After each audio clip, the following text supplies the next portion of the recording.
Olá, alunos do sétimo ano, bem-vindos a mais uma aula de ciências. Nesse vídeo, nós vamos estudar o tema da semana 3 do PET 1. O que nós vamos estudar, então?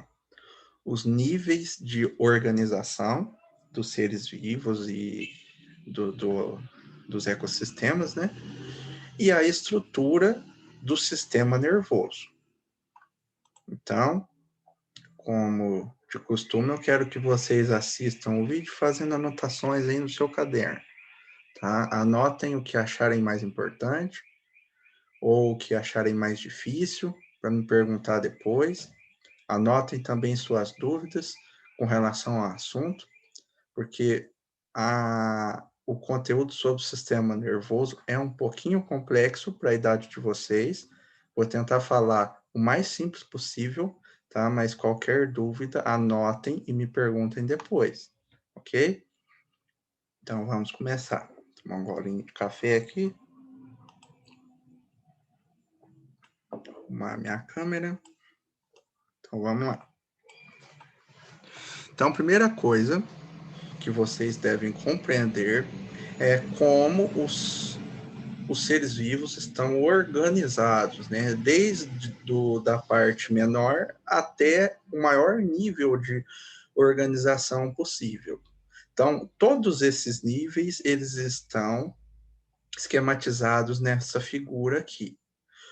Começando do menor, tá? O menor nível de organização que a gente costuma estudar são os átomos. Tem coisa menor que um átomo? Tem, são as partículas subatômicas.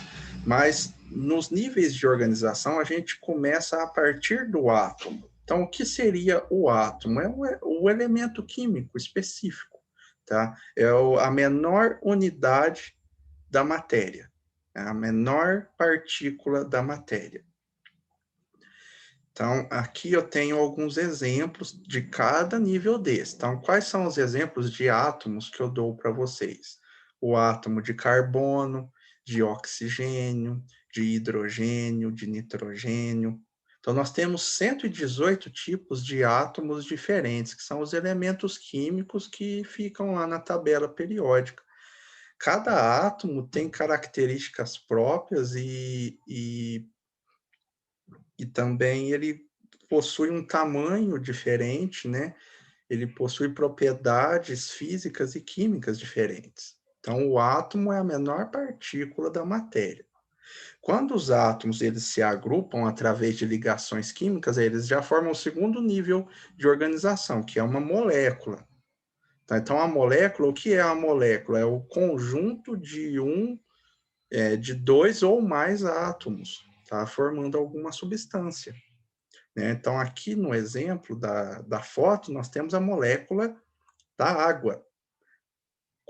O que constitui a molécula da água? Um átomo de oxigênio e dois átomos de hidrogênio. Então, temos dois elementos químicos, mais três átomos nessa molécula.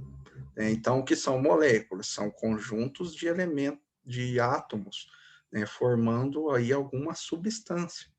Então, quais os exemplos de moléculas que eu dou aqui para vocês? A água, né, igual está ali.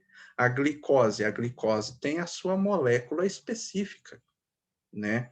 É o C6H12O6. Eu não coloquei aqui porque ainda não é necessário vocês guardarem essas coisas de química na cabeça, mas a glicose tem a sua molécula específica. As proteínas, cada proteína tem a sua molécula específica, né? A ureia tem uma molécula específica, é uma substância que sai na urina da gente. O gás oxigênio, o gás nitrogênio, o dióxido de carbono, a acetona, o álcool, o ácido sulfúrico, o bicarbonato de sódio, sal de cozinha, tudo isso tem uma molécula específica, tá? Essas moléculas, quando elas se agrupam, elas podem formar arranjos maiores, né? Como, por exemplo, as organelas e depois as células. Então, a célula, aí a gente já entra em um nível orgânico, tá? Esses dois primeiros níveis são níveis de organização química. O primeiro nível de organização biológica são as células, tá? Antes das células, eu colocaria as organelas, mas aqui já veio para a célula. Então, a célula, ela é um conjunto de moléculas formando estruturas funcionais, tá? A célula é a menor parte funcional de um ser vivo, tá?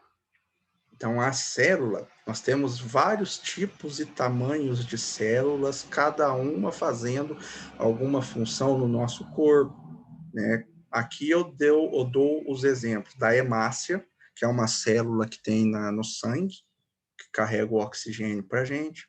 Nós temos o neurônio, que daqui a pouco nós vamos falar nele. O miócito é a célula específica dos músculos, né? O leucócito é uma outra célula que tem no sangue, responsável pela defesa do corpo. Então, tem muitos tipos de células, tá? Animais, muitos tipos de células de vegetais, e tem outros tipos de célula aí, né? Depende do organismo que a gente estiver analisando. Mas quando células que fazem mais ou menos a mesma coisa, que desempenham a mesma função, se agrupam, aí eles vão formar o quarto nível aqui, que são os tecidos, tá?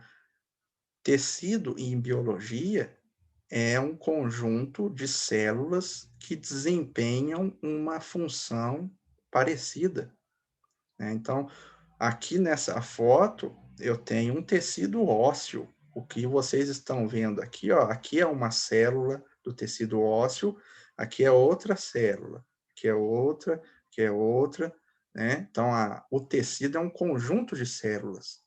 Quais tecidos nós temos? Temos vários. Aqui eu coloquei alguns. O tecido epitelial é o tecido que forma a nossa pele, a pele do corpo inteiro, por exemplo, ou o tecido aqui de dentro da boca. Tecido conjuntivo, né? Temos o tecido cartilaginoso, que é o tecido que forma, por exemplo, o nosso nariz, a nossa orelha, a traqueia, né? Temos o tecido nervoso, que daqui a pouco nós vamos falar dele. Ele é um conjunto principalmente de neurônios, né? Mas tem outras células no tecido nervoso também. Então, tecido é um conjunto de células. Quando alguns tecidos são agrupados, eles vão formar uma estrutura maior, que é o órgão. Então, vocês já estão percebendo que sempre o termo da frente é um conjunto do termo de trás? Então, órgão, o que é um órgão? É um conjunto de tecidos que vão desempenhar alguma função no organismo. Então, vocês sabem aí vários exemplos de órgãos, né? Coração é um órgão. Quais os tecidos que formam o coração? Tecido muscular, principalmente, mas tem o conjuntivo também, né? Os pulmões, rins, pele, estômago. A pele é um órgão? A pele é um órgão, tá? A pele, ela é formada pelo tecido epitelial e pelo tecido conjuntivo. Às vezes tem tecido adiposo também por baixo, quando junta gordura, né? Então, a pele é um órgão, por quê? Porque é formado por mais de um tecido, tá? Então, quando você olha a estrutura, tem mais de um tecido ali, você está olhando o quê? Um órgão. Agora, quando os órgãos eles desempenham uma função parecida no organismo, eles contribuem tudo para uma função fisiológica só, eles formarão um outro nível, um sistema. Então, um sistema é o quê? É um conjunto de órgãos com uma determinada função. Então, quando eu pego para analisar o sistema respiratório, todos os órgãos que compõem o sistema respiratório, eles estão envolvidos no quê? Nas trocas gasosas do corpo. Tem vários órgãos daí, não vou ficar mencionando, não. Outro exemplo, sistema digestório. Todos os órgãos que formam o sistema digestório estão envolvidos no quê? Na digestão e na absorção de nutrientes. No sistema nervoso, que é o que nós vamos estudar daqui a pouco, todos os órgãos que compõem esse sistema, eles têm a função parecida de quê? De comandar os demais órgãos, né? O sistema reprodutor, os órgãos desse sistema aqui têm a função específica de atuar na reprodução, né, de produzir a célula germinativa, a célula reprodutora, e promover a geração de outro ser vivo, né? Então, sistemas são conjuntos de órgãos. Agora, quando nós pegamos e juntamos vários sistemas, aí nós vamos formar um organismo. Então, nós, seres humanos, o nosso organismo tem de uns 8 ou 9 sistemas diferentes, né? Então, o organismo humano é diferente do organismo, por exemplo, aqui, ó, do organismo do vegetal, né? Os órgãos dos vegetais não tem nada a ver com os órgãos dos animais, são diferentes. A folha é um órgão, a raiz é outro órgão vegetal, a flor, o fruto, esses são os órgãos dos vegetais, é diferente dos órgãos dos animais, né? E também, se você pegar para comparar um micro-organismo, os micróbios, eles não têm sistemas, nem órgãos, nem tecidos. Eles são organismos formados de uma célula só. Eles não têm esses níveis de organização. Quando o ser vivo é unicelular, ele não tem tecido, nem órgão, nem sistema. Ele é um organismo de uma célula só. Mas então, como é que ele vive? Dentro da célula dele, as organelas, elas fazem funções parecidas com os órgãos, tá? Então, um organismo, cada organismo, ele tem um conjunto de sistemas diferentes, ou ele não tem alguns sistemas, tá? Tudo depende da complexidade do organismo. Mas quando os organismos, eles estão reunidos, ali um grupo de organismos da mesma espécie, aí já é um nível maior, é uma população. Então, o que que é uma população? É um conjunto de organismos da mesma espécie em um determinado local, né? Então, por exemplo, aqui, ó, eu tenho a população de elefantes da África, mas lá na Ásia, que é outro continente, tem uma população de elefantes também, que é um pouco diferente. Então, populações, elas estão relacionadas a algum local, tá? A população de búfalos da África. Aqui no Brasil tem população de búfalos também, porque trouxeram de lá, entendeu? Então, a população está ligada a algum local. Agora, quando nós analisamos mais de uma população de ser vivo, nós estamos analisando uma comunidade. Então, uma comunidade é um conjunto de populações. Se eu pegar para analisar a comunidade de animais africanos, eu vou ter que observar várias populações, as populações de elefantes, de búfalos, de hipopótamos, de leões, etc. Aqui eu posso colocar também a comunidade dos vegetais que tiver na região. Então, a comunidade é um conjunto de populações. Agora, naquele lugar, se eu pego para estudar todas as comunidades que tem, mais os fatores ambientais que interferem nessas comunidades, como, por exemplo, o ar, né, o oxigênio, a luz que tem naquele ambiente, o solo, a quantidade de água. Então, aí, além da parte viva, eu estou vendo a parte que não é viva. Então, aí já é um outro nível, eu estou analisando o ecossistema. Eu estou analisando a relação que os seres vivos têm entre si, mas também com o ambiente. Então, o que que é o ecossistema? O ecossistema é um conjunto das comunidades de um local, mais os fatores ambientais, né? Então, aqui quais exemplos que eu dei de ecossistemas? A savana. A savana é um ecossistema tipicamente africano, né? O deserto, tem deserto lá no continente africano também. Quando você pega para olhar um deserto, ele tem uma fisionomia, uma fauna e uma flora totalmente diferente da savana. Então, um ecossistema é isso, tá? É o conjunto dos seres vivos mais os fatores ambientais. E aí, quando você junta todos os tipos de ecossistemas que tem no planeta, aí forma a biosfera. A biosfera é o último nível de organização que a gente tem aqui, tá? É o conjunto de todos os ecossistemas que tem no planeta. Então, isso tudo se aplica a todos os seres vivos aqui do nosso planeta. Tá? Então, nós temos níveis de organização química, alguns níveis de organização estão relacionados à biologia, né? E alguns níveis de organização estão relacionados ao ambiente, à ecologia. Então, é importante saber a sequência, né? E o que o termo é um conjunto do quê? Então, eu escrevi aqui, ó, um termo nessa sequência aqui representa um conjunto de estruturas do termo anterior, né? Então, essa sequência é importante guardar, ok?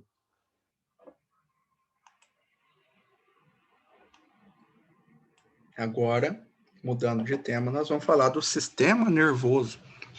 Nós vamos falar de um conjunto de órgãos específico para que esse sistema serve. Tá? Então, nós temos que começar do menor para o maior. Então, nós vamos falar primeiro da célula, da principal célula que compõe o sistema nervoso. Né? E qual que é essa célula? É o neurônio. Tá? Então, para que serve o sistema nervoso nos organismos que têm esse sistema? Esse sistema, ele é um conjunto de órgãos que vão controlar o organismo, tá? E interpretar as respostas que o ambiente, interpretar e responder, desculpe, os estímulos que o ambiente der nesse organismo. Então, tem ser vivo que não tem sistema nervoso, como, por exemplo, as esponjas do mar. Ela não tem sistema nervoso, ela não percebe nada. Você pode picar ela, fazer o que você quiser com ela, que ela não percebe, não sente dor, não sente nada, tá? Nós sentimos dor por quê? Porque nós temos sistema nervoso, a dor tá te falando, ó, tá, alguma coisa tá acontecendo naquele lugar lá, então a dor te fala isso, para você olhar lá e ver o que tá acontecendo, né? Então, a função do sistema nervoso é controlar os demais sistemas e interpretar e responder os estímulos, tá? E a principal célula é o neurônio. Então, qual o sistema nervoso tem os órgãos dele, né? E esses órgãos eles são formados principalmente pelo tecido nervoso. E o tecido nervoso, qual é a principal célula do tecido nervoso? O neurônio. Tem outras, tá? Nessa foto aqui, ó, vocês podem ver o nome das outras células que fazem parte do tecido nervoso, mas nós vamos estudar específico o neurônio, tá? Porque se você entender como funciona o neurônio, você sabe mais ou menos como funcionam as outras células do sistema nervoso. Nessa foto aqui, é uma foto de microscópio do tecido nervoso. Então, olha o neurônio aqui.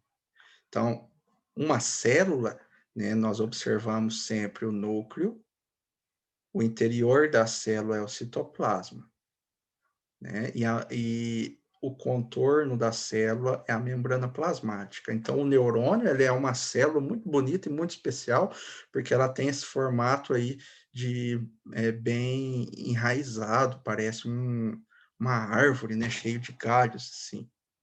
Então, quando a gente observa o neurônio no microscópio, a gente pode dividir ele em 3 regiões, né? Então, aqui aonde fica o núcleo, essa região aqui, é chamado de corpo celular, ou soma. Essas duas palavras são a mesma coisa. É o lugar do neurônio onde está o núcleo, tá? Dessa região aqui, saem vários prolongamentos do citoplasma, parecendo raízes de árvores. Esses prolongamentos aqui recebem o nome de dendritos. Tá? Então, todos esses fiozinhos que vocês estão vendo aqui são os dendritos. Os neurônios, eles se comunicam entre si pelos dendritos. Tá? O dendrito de um rela no outro e assim em diante. Esse outro prolongamento maior, que sai do corpo celular, ele é chamado de axônio. É o filamento mais comprido aqui é o prolongamento mais comprido do citoplasma. Tá? No decorrer do axônio, a gente tem uma estrutura que chama bainha de mielina. São outras células específicas aí que eu não vou entrar em detalhe, não, tá? Mas o prolongamento maior aqui é chamado de axônio. É esse prolongamento rosinha aqui, ele passa por dentro da bainha de mielina. E essa outra região aqui, esses prolongamentos aqui, a gente fala que são as sinapses. Cada pontinha dessa, cada terminalzinho desse aqui do neurônio é uma sinapse. Tá? Daqui a pouco eu vou explicar o que é o sinapse. Então, quais são as 3 regiões do neurônio? Corpo celular, dendritos, que são as ramificações, e o axônio, que é o prolongamento maior aqui, ó, e as sinapses. Tá? A sinapse é um vãozinho que tem entre um neurônio e o outro. Vou mostrar aqui agora para vocês. Então, a sinapse, ela está envolvida na transmissão do impulso nervoso.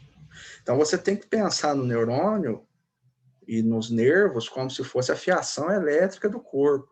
Tá? O que é o impulso nervoso? É uma descarga elétrica que vai percorrer os neurônios para fazer com que alguma coisa no organismo funcione.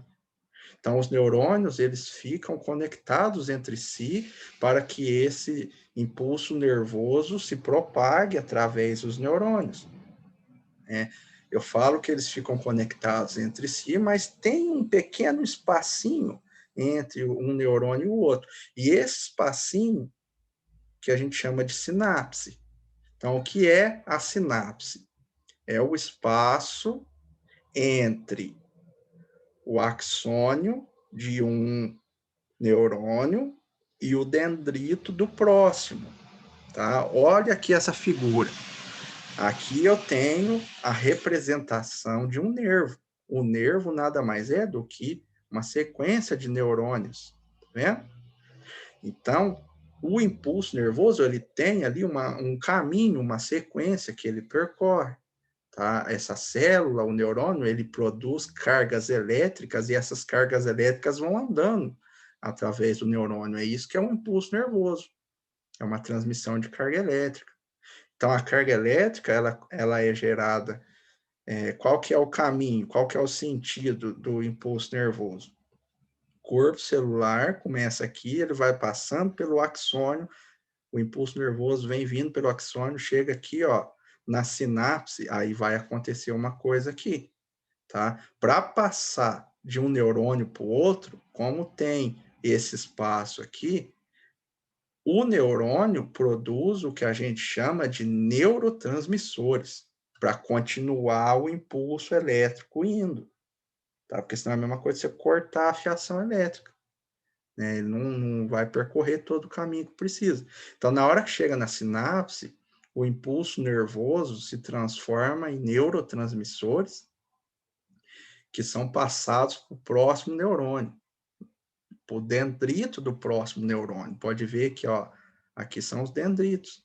Então, ó, passou aqui na sinapse, pega no dendrito do próximo, dendrito, aí começa de novo, corpo celular, axônio, sinapse, dendrito, corpo celular, axônio, sinapse, dendrito, corpo celular, axônio, sinapse, dendrito, e assim vai. Então, esse é o caminho do impulso nervoso, isso é muito importante vocês guardarem. Então, nas sinapses, o impulso nervoso, ele se transforma. Dentro do neurônio, o impulso nervoso é uma carga elétrica. Na hora que chega na sinapse, ele é transformado em neurotransmissores para ir para o próximo neurônio. Aí esses neurotransmissores entram no próximo neurônio e aí continua a percorrer a carga elétrica e assim em diante.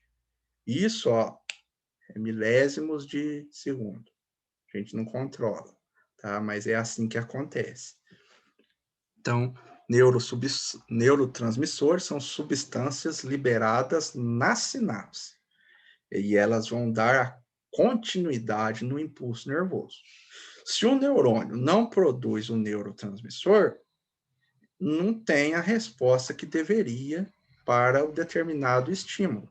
É como se cortasse a fiação elétrica e a energia não chegasse aonde precisa. Deixa eu ver se não esqueci de mais nada. Então é isso, tá? O importante aqui é o quê? Guardar o caminho, o sentido da transmissão, porque isso daqui nunca acontece do contrário, tá? É sempre nesse sentido o impulso nervoso. E é importante saber o que são neurotransmissores. Cada neurotransmissor tem um nome específico, uma molécula específica, mas isso não vem ao caso. Você só precisa saber o que são, ok? Então, como o sistema nervoso é organizado? Nós temos duas subdivisões principais, o sistema nervoso central e o sistema nervoso periférico. Então, o sistema nervoso central, a gente dá essa sigla aqui para ele, SNC, e quais órgãos fazem parte do sistema nervoso central? Encéfalo e medula espinhal. Deixa eu ficar aqui por enquanto. Tá? Então, são essas duas estruturas do corpo que fazem parte do sistema nervoso central. Por que chama central? Porque é daí, desses dois lugares, que vão comandar todo o resto do corpo. Daí sairão as ramificações, os nervos que vão comandar o resto. Então, aí é a central de comando do organismo. Tá? Então, o encéfalo, a gente está acostumado a chamar ele de cérebro, mas o cérebro, na verdade, é uma das 7 partes que o encéfalo possui. Tá? O cérebro é toda essa região marronzinha aqui, ó. Então, no encéfalo, nós temos o cérebro, temos o tálamo, que é mais aqui no miolo, vamos falar assim, do cérebro, temos o hipotálamo, que é outra estrutura, né? Temos a hipófise, que é uma glândula, temos a ponte, né, que é o início aqui, ainda faz parte do encéfalo, mas é aqui que vai começar a medula espinhal. E temos o cerebelo, tá? E o bulbo, ou medula oblonga. Então, tudo isso é o encéfalo. Cada região dessa comanda coisas específicas do nosso organismo, controlam coisas específicas, mas nós não vamos adentrar nessas questões. Vocês só precisam saber que o encéfalo, ele abrange o cérebro mais essas outras estruturas aqui, tá? E a medula espinhal, ela vem daqui para baixo, ó. É do bulbo para baixo, aí já é a medula espinhal.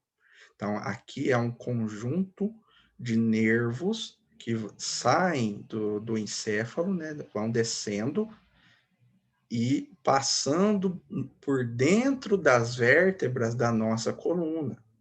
Então, esses dois locais do sistema nervoso central são órgãos vitais tão delicados que eles têm proteções, tá? E proteções por ossos. Então, o encéfalo, ele é protegido pelos ossos do crânio e a medula espinhal, ela é protegida pelas vértebras da coluna, porque são órgãos vitais extremamente delicados, tá? Só a compressão de você apertar algum dessas duas regiões já danifica os neurônios e pode causar sequelas irreversíveis no organismo da pessoa. Então, por isso que eles são protegidos por estruturas ósseas, tá? Além das meninges. O que são as meninges? São membranas, como se fossem capas protetoras, tá? Que ficam ao redor do encéfalo e ao redor da medula espinhal. Então, nós temos 3 meninges, de fora para dentro. Qual que é a sequência?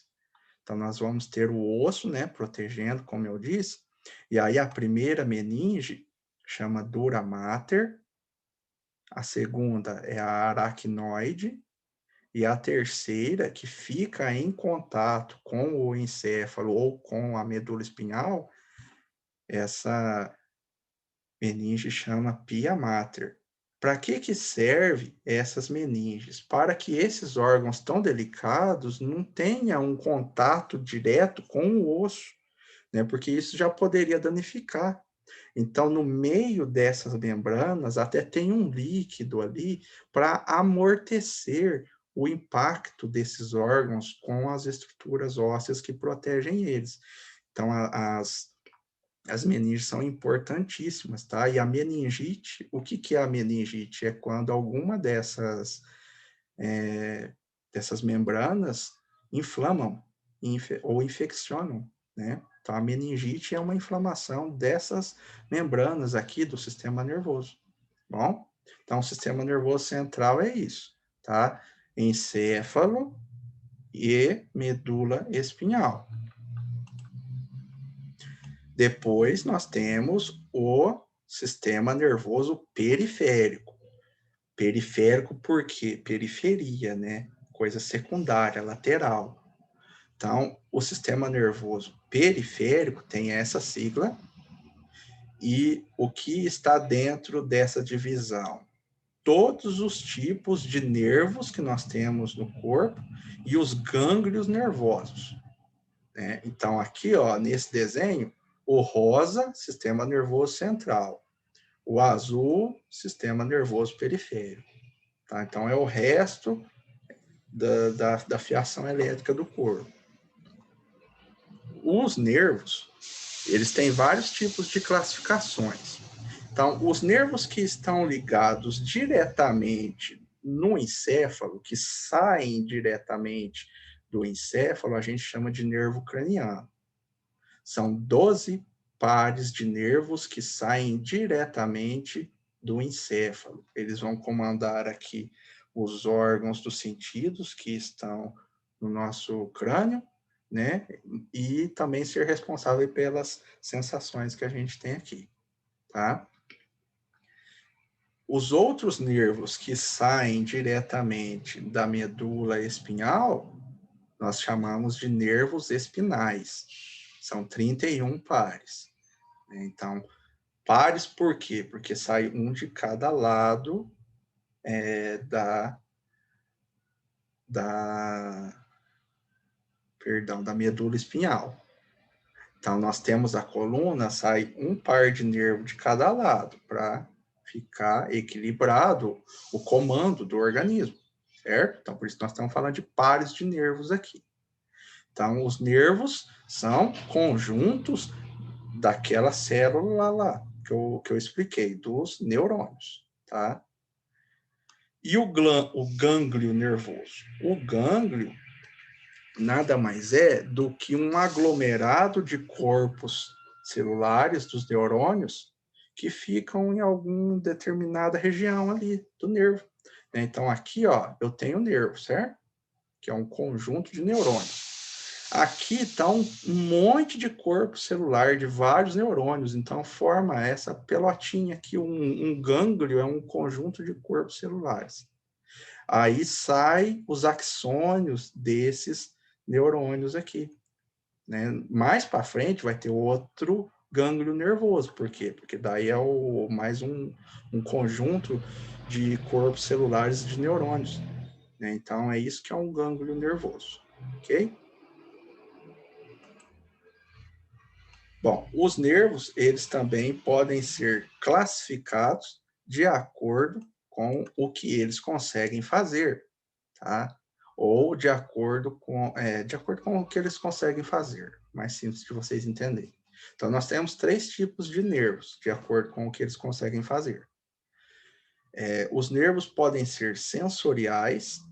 Quando que o nervo é sensorial? Quando ele leva a mensagem do local para o sistema nervoso central.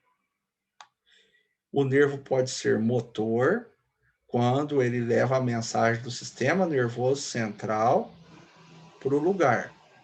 É a resposta. Ou o nervo pode ser misto, fazer as duas coisas. Então, vamos entender aqui no desenho. Vamos pegar a nossa pele. Então, a nossa pele tem nervos sensitivos, tá? Por isso que, se você aproximar o seu dedo do fogo, Você vai sentir dor, por quê? Porque o nervo sensitivo seu percebeu o quê? O aumento da temperatura. Aí o que, que o nervo sensitivo faz? Dispara um impulso elétrico que vem, ó, passa por um neurônio conector, que é o neurônio misto, e vai lá para o sistema nervoso central. Aí o sistema nervoso vai interpretar esse impulso nervoso. O que o sistema nervoso central vai falar? Houve um aumento de temperatura, é necessário tirar o dedo dali. Aí ele dispara a resposta, e a resposta vai voltar através de um neurônio motor. E aí o neurônio motor vai fazer o quê? Com que você tire o dedo do fogo, porque senão vai continuar queimando. Então é assim que os nervos trabalham. Um nervo capta o estímulo e leva para o sistema nervoso central. O sistema nervoso central interpreta aquilo e manda a resposta através de um neurônio motor para fazer o que é necessário. Tá? Então, é assim que esses dois nervos trabalham. Aqui nessa foto eu dou outro exemplo para vocês, esse teste aqui que os médicos fazem. Na hora que o médico pega um martelinho, bate no joelho, ele está dando um impulso. Né? O impulso nervoso, quem vai receber é o neurônio sensitivo. Puf! Esse impulso vai lá para o sistema nervoso central e ele vai interpretar, bateram no joelho. Aí o sistema nervoso central vai mandar a resposta pelo nervo motor até o músculo que está ali perto, falando, se bateu ali, né, vai ter a resposta. E aí você vai chutar, né, involuntariamente. Por quê? Porque o médico estimulou, o nervo motor respondeu. Né? Então, os nervos funcionam assim. Bom? Agora, o sistema nervoso periférico, ele pode ser subdividido em sistema nervoso somático e sistema nervoso autônomo. Qual que é a diferença? O sistema nervoso somático são os nervos que a gente controla por vontade própria. Então, por exemplo, quando nós colocamos algo na boca, nós mastigamos porque nós queremos mastigar. Né? Se a gente não quiser mastigar, a gente para. Então, a gente controla o nervo que aciona a mastigação. Então, esse nervo, ele está dentro do sistema nervoso somático, você está controlando. O nervo responsável por piscar, né, ou pelas expressões faciais, né, você controla isso. Então, são nervos do sistema nervoso somático. Agora, os nervos que a gente não controla, que funcionam independente da nossa vontade, aí ele já está dentro do sistema nervoso autônomo. Né? Então, o sistema nervoso autônomo nada mais é do que o piloto automático do nosso corpo. Ele funciona a gente querendo ou não. Tá? A não ser que tenha alguma doença impedindo, algum problema de saúde impedindo o nervo de funcionar, o sistema nervoso autônomo, ele trabalha independente da minha vontade. Então, por exemplo, eu não falo assim, deixa eu parar de bater o coração um pouquinho que está cansado. Ele não pode parar. Como que o coração fica batendo direto? Porque o sistema nervoso autônomo, os nervos que estão comunicando ali com o coração tá mandando. Né? Mesma coisa aqui, ó, o caso do sistema digestório. Como que o alimento vai percorrendo todo o seu sistema digestório, o estômago, o intestino? Porque os nervos estão controlando ali um movimento ondulatório para esse alimento ir caminhando no decorrer do sistema digestório. Você controla isso? Você não controla. Se tivesse que controlar isso, também a gente ia ficar louco. Então, é graças aos nervos do sistema nervoso autônomo que as funções vitais que acontecem no nosso organismo, elas acontecem a gente tendo noção ou não. Tá? A mesma coisa, por exemplo, a produção dos hormônios. Você não controla a tua produção de hormônios, quem controla isso são os nervos do sistema nervoso autônomo. Né? Então, essa divisão é com relação a isso. Se você controla o nervo, ele é um nervo do sistema nervoso somático. Se você não consegue controlar o nervo, ele faz parte do sistema nervoso autônomo, ok? E por último, o sistema nervoso autônomo, ele ainda pode ser subdividido, tá? em sistema nervoso simpático e sistema nervoso parasimpático. Então, o que que é a diferença aqui, né? Então, essas duas subdivisões são do sistema nervoso autônomo, são os nervos que você não controla. Então, se o nervo que você não controla, ele aciona algum músculo ou aciona a produção de alguma substância no teu corpo, ele é um nervo do sistema nervoso simpático. Então, todos os nervos simpáticos, eles acionam um estímulo no teu organismo, mas sem você controlar, tá? Então, um exemplo aqui, ó, o sistema nervoso aqui, a lágrima. A produção da lágrima você não controla. Então, a partir do momento que entra um cisco no teu olho, o nervo simpático que controla a produção da lágrima é acionado. E aí começa a lacrimejar o olho. A partir do momento que você conseguir tirar esse negócio que entrou no seu olho, aí não precisa produzir mais lágrima. Mas isso acontece automaticamente, porque daí um outro nervo pega e desliga a função de produzir lágrima. Esse outro nervo é o parasimpático. Então, os nervos parasimpáticos, eles inibem algum estímulo no organismo. Então, para ficar simples de entender, o sistema nervoso simpático são os nervos que vão ligar alguma coisa automático no seu organismo. E os nervos parasimpáticos são os nervos que vão desligar alguma função no seu organismo. Então, todos os órgãos, eles recebem os dois tipos de nervos, porque toda função, ela tem que ser acionada e depois desligada por um nervo do sistema nervoso autônomo, né? Então, o nervo que liga o nervo que liga o estímulo é um nervo simpático. O nervo que vai desligar o estímulo, quando não precisar mais dele, é um nervo parasimpático. Para resumir, eu fiz esse quadro aqui, né, para resumir o sistema nervoso periférico, porque ele tem muita subdivisão.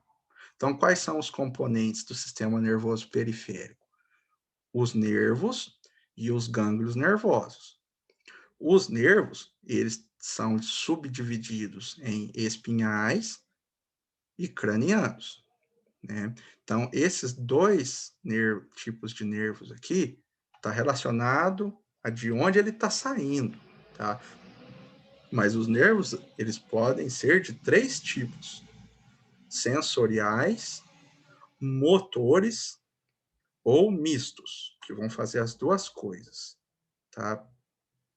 Agora, quais são as divisões de funcionamento do sistema nervoso periférico? Temos a divisão autônomo, que são os nervos involuntários, ou seja, que a gente não controla, e nós temos o sistema nervoso somático, que são os nervos que a gente controla. Dentro do sistema nervoso autônomo, ele é subdividido em simpático, que são os nervos que acionam estímulos, e nós temos o sistema nervoso parasimpático, que inibem os estímulos. Então, esses nervos ligam as coisas no nosso organismo, as funções, e esses nervos desligam as funções, inibem os estímulos. Ok? Então, é um pouco complexo, isso aqui tem que ser estudado, senão não guarda na cabeça. Então, é isso, tá? Qualquer dúvida, me envie por WhatsApp e até a próxima aula.